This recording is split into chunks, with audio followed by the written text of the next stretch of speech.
Welcomes to all in Khan's academy. आज जो आपका वीडियो है वो है एक बहुत ही इम्पोर्टेंट टॉपिक हमारे सीएचएन का, जिसका नाम है क्या, इम्यूनोलॉजी और इम्यूनिटी और वैक्सीनेशन, जिसे हम लोग बोलते हैं।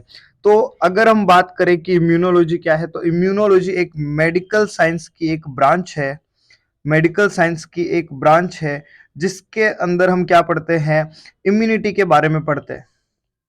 जिसके अंदर हम क्या पढ़ते हैं, इम्यूनिटी के बारे में पढ़ते हैं। इम्यूनिटी प्लस लॉजी, लॉजी बोले तो आप बोलते हैं क्या, स्टडी। तो इम्यूनिटी की स्टडी क्या कहलाती है, हमारी इम्यूनोलॉजी कहलाती है। तो इसको पढ़ने के लिए हम जानते हैं कि सबसे पहले हमारी जो डेफिनेशन हमें पढ़नी होगी वो होती है हमारी क्या, कि इम्यूनिटी। इम्यूनिटी क्या होती है। इसी चैप्टर के अंदर हम लोग वैक्सीनेशन के बारे में डिटेल में पढ़ेंगे। बस ये अभी क्या है, हम वैक्सीनेशन स्टार्ट करने से पहले थोड़ा सा रिव्यू लेंगे किसके बारे में, इम्यूनिटी के बारे में आज के वीडियो में। एंड नेक्स्ट वीडियो में हम मिलेंगे आपके साथ सीएचएन के very very important topic vaccine and vaccination से। तो आज का जो अभी हमारा टॉपिक है, इसके अंदर अगर हम बात करें तो जो इम्यूनिटी है वो क्या होती है, हम बोलते हैं कि बॉडी की क्या होती है, रेजिस्टेंस पावर होती है। इम्यूनिटी क्या होती है, बॉडी की रेजिस्टेंस पावर होती है, जो कि क्या है, बाहर से आने वाली कोई भी डिजीज या इन्फेक्शन के अगेंस्ट क्या करती है, हमारे बॉडी को क्या करती है, प्रोटेक्ट करती है। इसे हम लोग क्या बोलते हैं, इम्यूनिटी बोलते हैं। ये एक सिंपल सी सोबर सी डेफिनेशन हम बात करते हैं। देन अगर हम बात करें इम्यूनिटी की, तो इम्यूनिटी के अंदर डेफिनेशन के बाद अगर सबसे इंपॉर्टेंट कोई चीज होती है तो वो होता है क्या, classification of immunity. Classification of immunity. तो अगर हम क्लासिफिकेशन की बात करें तो कोई भी इम्यूनिटी हो, आप देखिए मैं आपको ट्रिकी वे से ये समझाना चाहूंगा, ट्रिकी वे से आप इस टॉपिक को क्या कर लेंगे, पूरा कवर कर लेंगे। देख, जैसे कि मैं आपको बोलूं, आप अपनी इम्यूनिटी को कंपेयर करिए आपके प्रॉपर्टी से। आपके प्रॉपर्टी से, आप बोल सकते हैं आपके फादर की प्रॉपर्टी से, या आप सिंपल शब्दों में बोला जाए तो इम्यूनिटी को आप लोग किससे कंपेयर कीजिए, आपकी प्रॉपर्टी से।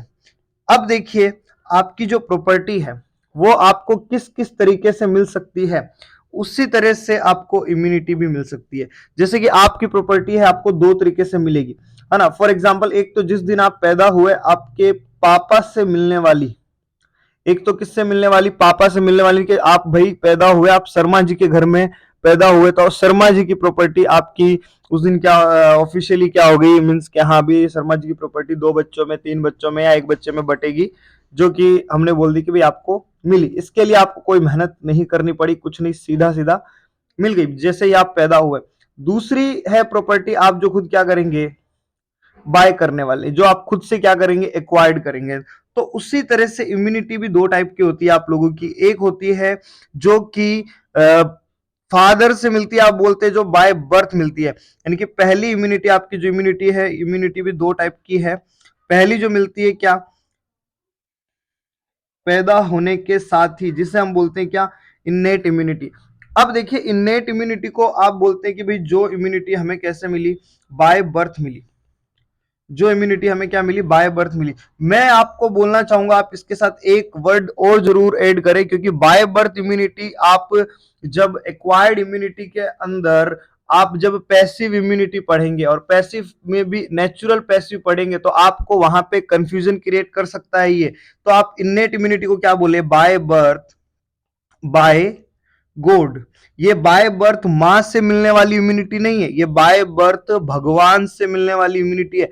यानी कि जिस दिन आप पैदा हुए उस दिन ये बोल दिया गया कि हाँ, आपके पास इम्यूनिटी के लिए ये पर्टिकुलर चीजें क्या है, भगवान ने आपको क्या है, गिफ्ट में दे दी। जैसे कि अगर मैं डिस्कस करना चाहूं कि ऐसी क्या क्या चीजें हैं जो इन्नेट इम्यूनिटी में आपको बाय गॉड मिली है। सबसे पहला होता है यहाँ पे क्या, स्किन, जिसे हम हमारी बॉडी का लार्जेस्ट ऑर्गन भी बोलते हैं।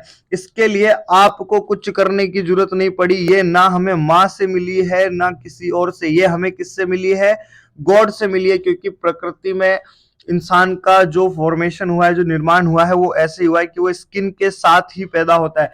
तो पहली इन्नेट इम्यूनिटी का पार्ट है क्या, स्किन। दूसरी अगर हम बात करें स्किन के अंदर ही आप बोल सकते हैं क्या, म्यूकोजल लेयर भी होती है।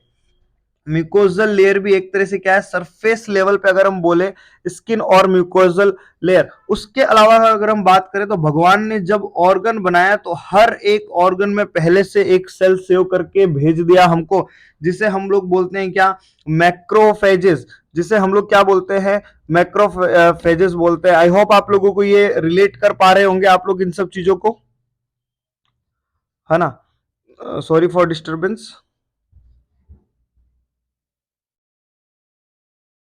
क्लियर है, आप सब इन चीजों को रिलेट कर पा रहे होंगे अपने प्रीवियस नॉलेज से, कि मैक्रोफेजेस भगवान ने जिस दिन हम पैदा हुए उस दिन हमारे बॉडी में क्या है, सेव करके भेज दी। जैसे कि लीवर में अगर हम बात करें तो कुफर सेल, एग्जाम्पल के तौर पे बता रहा हूं।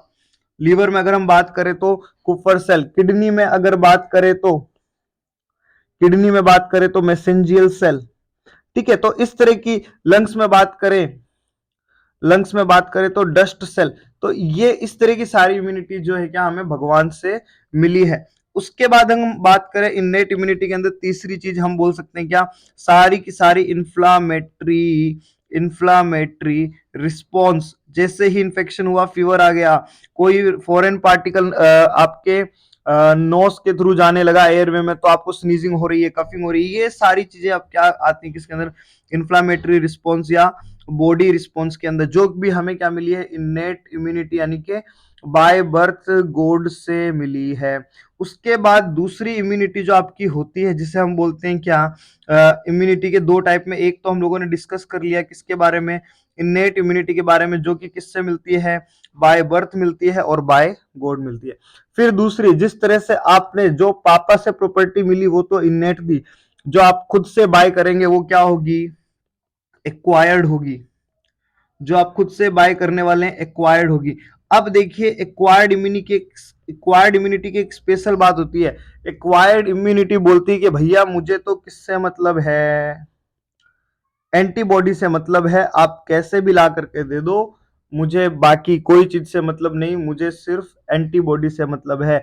अब आप चाहे मेहनत करके ला के दो या बिना मेहनत करके ला के दो, मुझे उससे कोई लेना देना नहीं है। तो हमारी बॉडी एक्वायर्ड करने के दो तरीके ढूंढती है। एक तो वो तरीका जिसमें हमें क्या करनी होती है, मेहनत करनी होगी, हमारे बॉडी को क्या करना पड़ेगा, कुछ ना कुछ काम करना पड़ेगा। यानी कि एक आप कहावत बोलते हैं, कुछ पाने के लिए कुछ खोना पड़ता है। यानी कि एक्वायर्ड के अंदर भी एक्टिव इम्यूनिटी, कुछ पाने के लिए कुछ खोना पड़ेगा। यानी बॉडी में प्रोसेस चलेगी, बॉडी बोलेगी तुम मुझे एंटीजन दो, मैं तुम्हें एंटीबॉडी दूंगी, है ना। बॉडी बोलती है तुम मुझे एंटीजन दो, मैं तुम्हें एंटीबॉडी दूंगी। Is that clear. अब देखिए, अब पैसिव की बात करते हैं, जिसमें बॉडी बोलती है भैया सीधा हमें तो कुछ काम नहीं करना है, कच्छु काम नहीं करना है, सीधा हमको क्या दे दो, एंटीबॉडी ही दे दो। सीधा हमें क्या दे दो, एंटीबॉडी ही दो। ये एंटीजन वाला लफड़ा अपने को समझ नहीं आता। यानी कि आपने बॉडी में, आपको बॉडी में सीधा ही क्या मिली, एंटीबॉडी मिल गई, तो हम उसे बोलते हैं क्या, पैसिव। अब देखो, ये एक्टिव इम्यूनिटी में एंटीजन से एंटीबॉडी जो बना, इसके दो तरीके होते हैं। इसके क्या होते हैं, दो तरीके होते हैं। दो तरीके कैसे, समझिएगा। अगर आपने बॉडी को बोला कि भैया एंटीजन, जैसे बॉडी ने बोला तुम हमें एंटीजन दो, हम तुम्हें एंटीबॉडी देंगे, तो बॉडी को एंटीजन देने के दो तरीके होते हैं। एक तो नेचुरल ही खुद ही कहां चला जाए, एंटीजन चला जाए। यानी जैसे कि हम बात करें, जिसे हम बोलते हैं क्या, नेचुरल, यानी खुद से ही क्या चला जाए, इन्फेक्शन चला जाए, जिसे हम बोलते हैं क्या, नेचुरल इन्फेक्शन। जैसा कि होता है किसके अंदर, चिकन पॉक्स के अंदर। चिकन पॉक्स का इन्फेक्शन होता है और बॉडी अपने आप क्या बना लेती है, एंटीबॉडी बना लेती है। तो नेचुरल इन्फेक्शन जितने भी हैं वो किस में आते हैं, आपके नेचुरल एक्टिव इम्यूनिटी में। फिर हम बोलते हैं कि हम एंटीजन खुद से देंगे। एंटीजन हम आर्टिफिशियल तरीके से देंगे, हम इन्फेक्शन होने का वेट नहीं करेंगे, हम आर्टिफिशियल तरीके से क्या देंगे, एंटीजन देंगे। जैसे कि आप करते हैं क्या, इम्यूनाइजेशन। इम्यूनाइजेशन या फिर आप बोल सकते हैं क्या, वैक्सीनेशन। इम्यूनाइजेशन या फिर आप बोल सकते हैं क्या, वैक्सीनेशन। तो क्वेश्चन आता है कि वैक्सीनेशन कैसी इम्यूनिटी प्रोवाइड करवाता है या इम्यूनाइजेशन कैसी इम्यूनिटी प्रोवाइड करवाता है, तो आप सीधा सीधा आंसर देंगे कि आर्टिफिशियल एक्टिव। फिर हमने बोला पेसिव ने बोला कि भैया हमें तो एंटीबॉडी डायरेक्ट दे दो, अगर नेचुरल तरीके से मिल जाए तो नेचुरल पैसिव, और आप जानबूझ कर दें तो आर्टिफिशियल पैसिव। नेचुरल तरीके से हम बात करें जैसे जब माँ ब्रेस्ट फीड करवाएगी तो अपने आप इम्यूनोग्लोबुलिन यानी कि एंटीबॉडी ए बच्चे को मिल जाएगी। जब बच्चा प्लेसेंटा में हो यानी कि जब वुम्ब में होगा तो प्लेसेंटा के थ्रू आईजीजी मिल जाएगी। एंड अब आखिर आकर बोले कि भैया हम क्या कर रहे हैं आर्टिफिशियल तरीके से, जब आप इम्यूनोग्लोबुलिन के क्या लगाते हैं, इंजेक्शन लगाते हैं, उसे हम बोलते हैं क्या, वो कैसी इम्यूनिटी प्रोवाइड करवाता है, आर्टिफिशियल पैसिव। अगर अब इसको एक डायग्रामेटिक वे में समझना चाहें, इसे अब अगर हम एक डायग्रामेटिक वे में समझना चाहें तो देखिएगा, ये देखिएगा, ये आपका क्लासिफिकेशन है। अगर आप इसे डायग्रामेटिक वे में समझना चाहें, ये देखिएगा, मैं इसको बड़ा कर देता हूं, विद इमेज आप लोगों के सामने ये रिप्रेजेंट है, समझ रहे हैं। ये है आपकी क्या, एक्वायर्ड इम्यूनिटी। ये क्या है आप लोगों की एक्वायर्ड इम्यूनिटी। देखिएगा, एक्टिव एंड पैसिव। एक्टिव में आपकी natural antibodies develop in response to an infection, जैसे इसे बोलते हैं हम क्या, नेचुरल इन्फेक्शन। इसे हम लोग क्या बोलते हैं, आप बोल सकते हैं क्या, नेचुरल इन्फेक्शन। उसके बाद आर्टिफिशियल, जिस आपने वैक्सीनेशन के थ्रू क्या कर दिया, ये देखिए इमेज बना हुआ है, ये इन्फेक्शन है, ये इम्यूनाइजेशन है, ये माँ ने ब्रेस्ट फीडिंग के थ्रू नेचुरल पैसिव इम्यूनिटी दे दी, और आर्टिफिशियल ये देखो आपने इम्यूनोग्लोबुलिन क्या दे दिया, इंजेक्शन के फॉर्म में दे दिया। तो ये डायग्राम देखिएगा, स्क्रीनशॉट ले लीजिएगा, आपके लिए क्या हो जाएगा, इजी हो जाएगा याद करने के लिए। Is that clear, is that clear. चलिए नेक्स्ट हम बात करते हैं इम्यून रिस्पॉन्स। नेक्स्ट हम बात कर रहे हैं क्या, इम्यून रिस्पॉन्स। नेक्स्ट हम बात कर रहे हैं किसकी,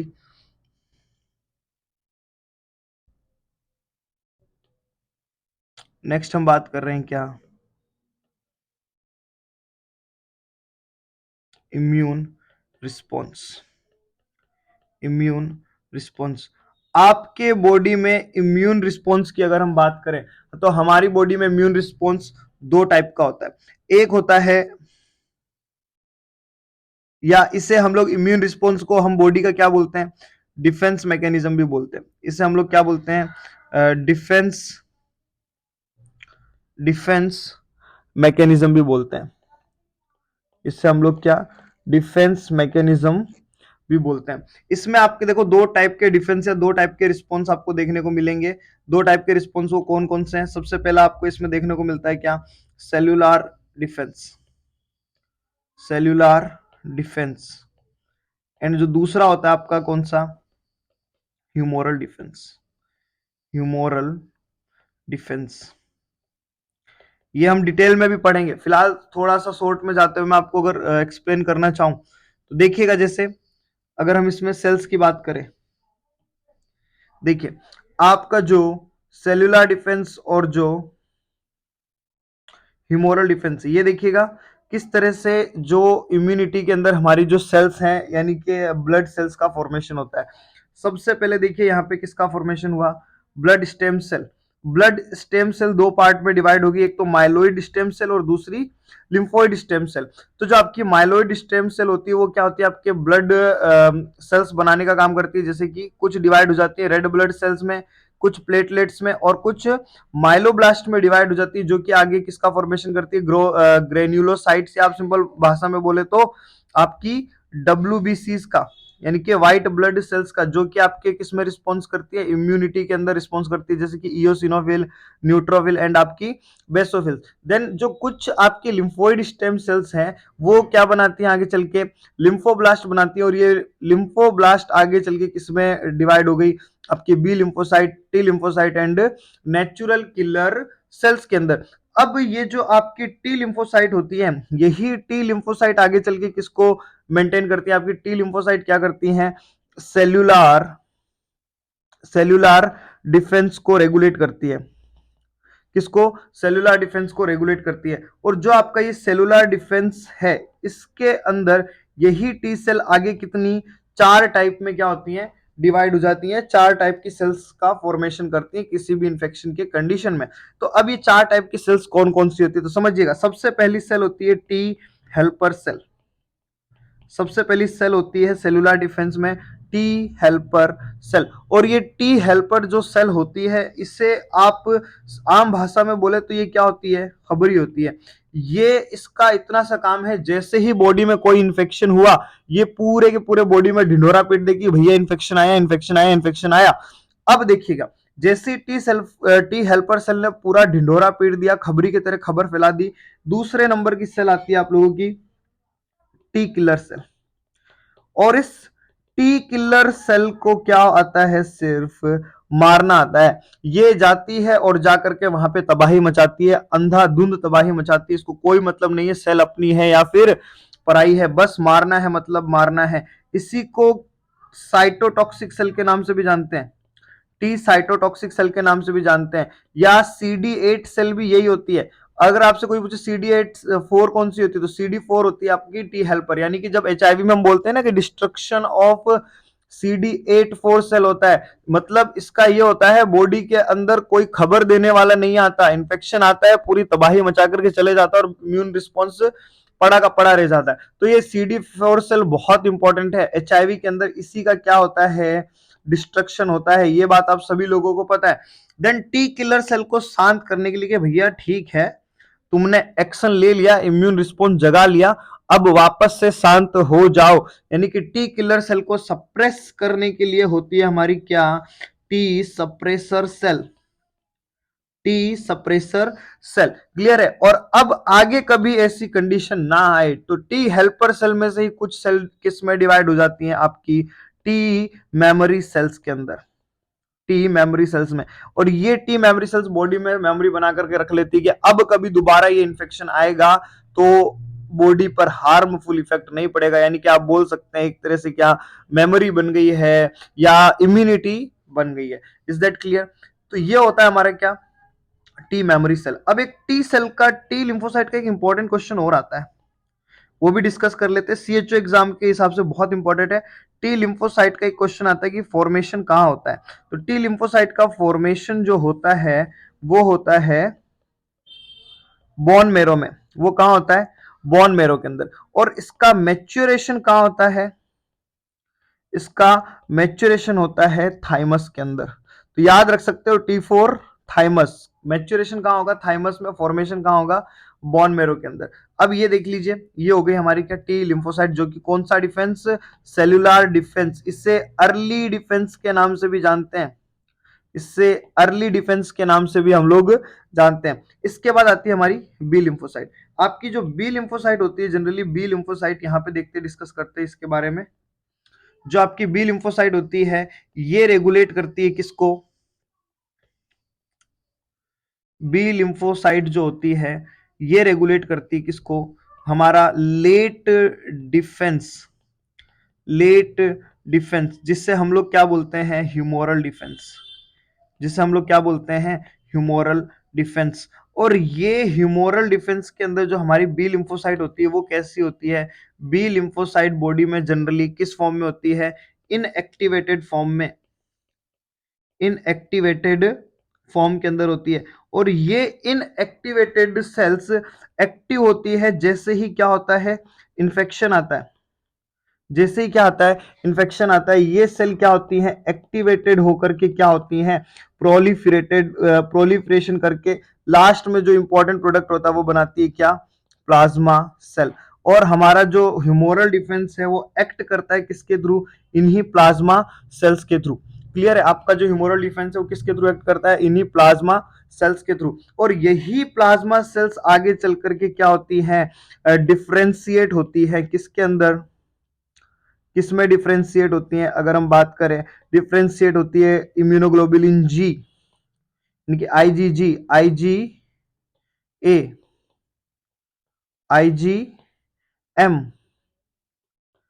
IgE एंड IgG डी। तो ये होती है क्या, हमारे बॉडी के अंदर हमारा जो प्लाज्मा सेल्स है